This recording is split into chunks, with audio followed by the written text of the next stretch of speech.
देखिए इसमें एक दिव्यांग यादव एक पैसेंजर थे जो मूल रूप से नेवेली पावर में जॉब करते हैं। वो घाटमपुर से इस ऑटो में सवार हुए और जब ये ऑटो कुछ आगे बढ़ा तो इसमें से एक व्यक्ति ने ये कहा कि आगे सड़क बहुत खराब है,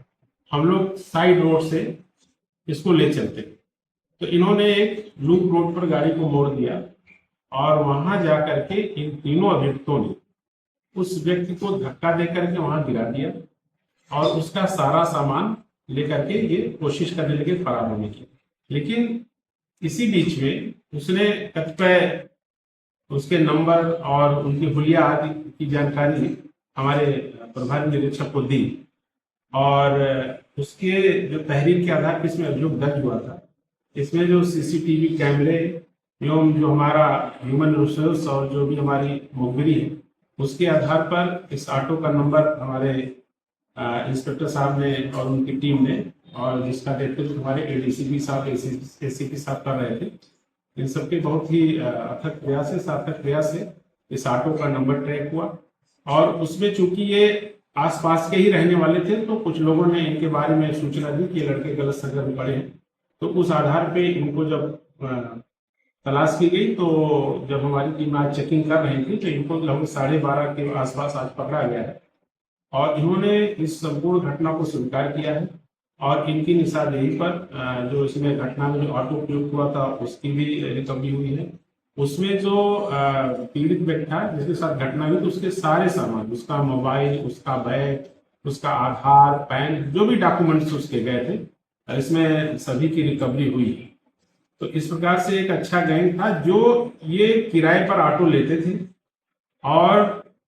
एक आदमी इसमें ऑटो चलाता था, दो पैसेंजर के रूप में पीछे बैठ जाते थे और किसी एक या दो या किसी कमजोर पैसेंजर को गाड़ी में बैठाते थे और रास्ते में उसको जो है उतार करके उसका सामान ले लेते। इस प्रकार इन्होंने घटना किदवई नगर में भी की थी।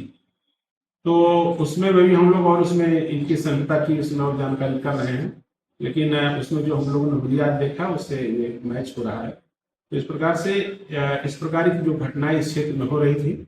इनके जेल जाने से ऐसी घटनाओं पे अंकुश और विराम लगेगा और उसमें हमारी जो भी टीमें इस कार्य में रही उनको प्रोत्साहन उचित नगद पुरस्कार दिया जाएगा। ये 23 तारीख की घटना है और आज 27 तारीख को इसका खुलासा हो गया। जानकारी हमारे काफी समय से मिल गई थी लेकिन की गिरफ्तारी और सामान की रिकवरी में उस नहीं, आरोपी के खिलाफ पहले फिलहाल हमारे भी रिकॉर्ड में नहीं है, लेकिन हम लोग इसकी जानकारी और कर रहे हैं क्योंकि इसमें एक आरोपी हरदोई का है तो वहां से हम लोग जानकारी कर रहे हैं और दो आरोपी हमारे यहाँ लोकल सेनपाड़ा क्षेत्र के ही रहने वाले हैं, गंगा मंदिर के पास के। तो इस प्रकार से इनका एक आपस में कनेक्शन है और इन सबकी और भी गतिविधियों को हम लोग इसमें कैसे और भी ऑटो वाले शामिल हो सकते हैं, जैसे गैंग बना हुआ है? अब हम लोग और लिंकेज इनके कॉल डिटेल्स वगैरह की भी जब उससे सीडीआई निकलवाते हैं जब इसका अध्ययन करेंगे और बातें भविष्य में।